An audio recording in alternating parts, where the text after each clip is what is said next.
మన పట్టణంలో దీక్ష ప్రారంభించే ముందు పార్టీ అధ్యక్షుడు జగన్మోహన్ రెడ్డి గారు 2 నిమిషాలు ప్రసంగిస్తారు. ఆయన పూర్తి పాఠం రేపు ఈవినింగ్ ఉంటుంది.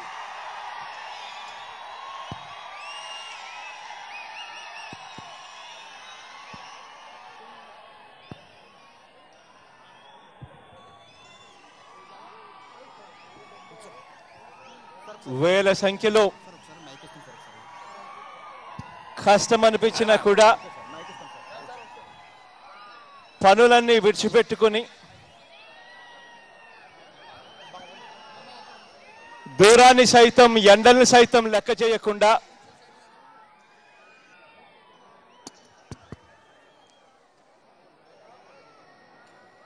కష్టమైనా వచ్చి ఈ రైతుల కొరకు, డ్వాక్రా అక్కచెల్లెమ్మల కొరకు జరుగుతా ఉన్న ఈ దీక్షలో సంఘీభావం తెలిపేందుకు వచ్చిన ప్రతి అక్క, ప్రతి చెల్లెమ్మకు, ప్రతి అవ్వ, ప్రతి తాతకు, ప్రతి సోదరుడికి, ప్రతి స్నేహితుడికి మీ ఆప్యాయతలకు చేతులు జోడించి శిరస్సు వంచి పేరు పేరున హృదయపూర్వకంగా కృతజ్ఞత తెలుపుకుంటున్నాను.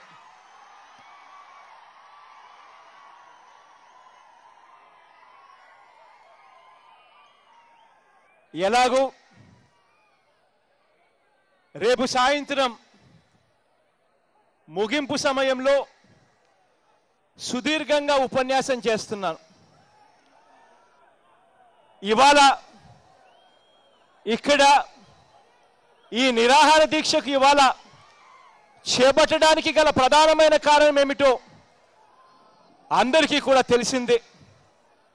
రాష్ట్ర వ్యాప్తంగా మోసపోతా ఉన్న ఆ రైతన్నలకు తోడుగా నిలబడేందుకు, రాష్ట్ర వ్యాప్తంగా మోసపోయిన ఆ డ్వాక్రా అక్క చెల్లెమ్మలకు అండగా నిలబడేందుకు ఇవాళ ఇక్కడ ఈ నిరాహార దీక్ష కార్యక్రమం ఇవాళ మనం ఇక్కడ చేస్తా ఉన్నాం.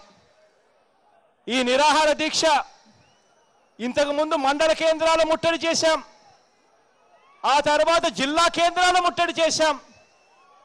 దాంట్లో భాగంగా, కొనసాగింపులో భాగంగా ఇవాళ మళ్ళీ ఈ రాష్ట్ర ప్రభుత్వం మీద తీవ్రమైన ఒత్తిడి తీసుకొచ్చేందుకు మళ్ళీ ఇక్కడ 2 రోజుల పాటు ఈ నిరాహార దీక్ష కార్యక్రమాన్ని ఇవాళ చేపడతా ఉన్నాం.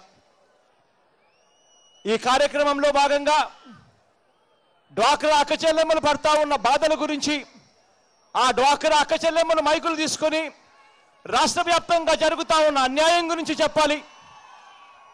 రైతన్నలు మైకులు తీసుకొని ఈ స్టేజ్ మీదకి వచ్చి రైతన్నలు పడతా ఉన్న బాధలు, అవస్థలు, ఈ రుణమాఫీని చూపిస్తూ చంద్రబాబు నాయుడు గారు ఎలా అబద్ధాలు చెప్తూ పోయాడు, మోసం చేస్తూ పోయాడు అన్నది ఆ రైతన్నలు, ఆ డ్వాక్రా అక్క చెల్లెమ్మలు సుదీర్ఘంగా కూడా మైకులు తీసుకొని ప్రసంగిస్తారు. రేపు ముగింపు సమయంలో నేను సుదీర్ఘంగా కూడా మాట్లాడతాను. ఈ లోపల ఇక్కడికి మీరు వచ్చి ఈ సంఘీభావం తెలుపుతూ ఉన్నందుకు పేరు పేరున మరొకసారి ప్రతి అక్క, ప్రతి చెల్లెమ్మకు, ప్రతి అవ్వ, ప్రతి తాతకు, ప్రతి సోదరుడికి, స్నేహితుడికి మరొకసారి చేతులు జోడించి శిరస్సు వంచి పేరు పేరున హృదయపూర్వకంగా కృతజ్ఞత తెలుపుకుంటూ సెలవు తీసుకుంటున్నాను.